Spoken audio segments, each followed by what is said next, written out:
Hello everyone. Maths में जब question lengthy and calculative हो जाए तो आपकी नजरें क्वेश्चन से लेकर ऑप्शन तक सभी जगह होना चाहिए। जैसे मैथ्स का ये क्वेश्चन हमारे सामने लिखा है जो ये कहता है कि एक इलेक्शन में कैंडिडेट ए है जिसे 75% वोट मिले हैं, किसके? तो वैलिड वोट के 75% मिलते हैं।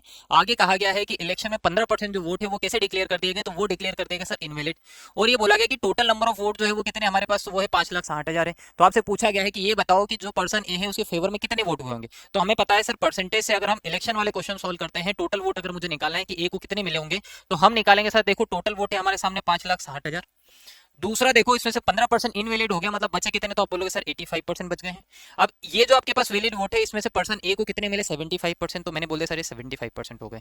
ये कैलकुलेशन कर लूंगा तो मेरा ऑप्शन आ जाएगा, मेरा आंसर आ जाएगा। पर मैं क्या करूंगा सर, इतनी लेंथी कैलकुलेशन करने से अच्छा मैं एक बार मेरा ऑप्शन देख रहा हूँ, मुझे ऑप्शन सारे अलग अलग दिखाई दे रहे हैं, मतलब इनका डिजिटल सम भी अलग अलग ही होगा। तो हम क्या करते हैं, इस क्वेश्चन में डिजिटल सम मेथड लगाते हैं।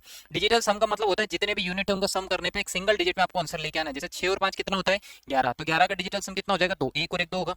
यहाँ 8 और 5 कितना होगा, तो बोलोगे सर 8 और 5 आपके पास हो जाएगा सर 13। और 13 का डिजिटल सम कितना होगा, तो आप बोल दोगे सर 13 का डिजिटल सम हो जाएगा 4। 7 और 5 कितना होगा, तो होगा 12। और 12 का डिजिटल सम मेरे पास कितना होगा भाई, 3। इनके बीच में मल्टीप्लाई का साइन है, सबको मल्टीप्लाई करा देंगे तो आ जाएगा 4 दूनी 8 और 8 कितना हो गया, 24। 24 का अगर डिजिटल सम में आपसे पूछूं कितना होगा, तो आप बोलोगे सर 4 और 2 कितना हो गया, 6।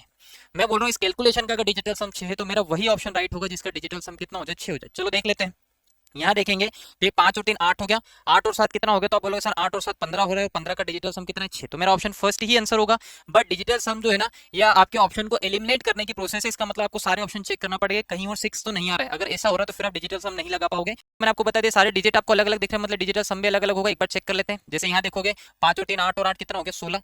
16 का मतलब कितना होगा आपका डिजिटल सम जो होगा, 6 और 1 कितना हो जाएगा, 7 हो जाएगा मेरे भाई। यहाँ अगर आप देखो 5 और 5 10 और 3 कितना हो गया, 13। 13 का डिजिटल सम कितना होगा, 3 और 1 4 होगा। यहाँ अगर आप देखोगे तो 6 और 5 11, 11 और 3 कितना होगा, 14। और 14 का डिजिटल सम कितना होगा, तो बोलोगे सर 14 का डिजिटल सम 5 होगा। मुझे 6 चाहिए था और 6 किस ऑप्शन में, तो ऑप्शन ए में। तो इसी टाइप के एग्जाम ओरिएंटेड अप्रोच को जानने के लिए आज ही हमारे चैनल कर्मा क्लासेस को सब्सक्राइब करें, लाइक करें और शेयर करें।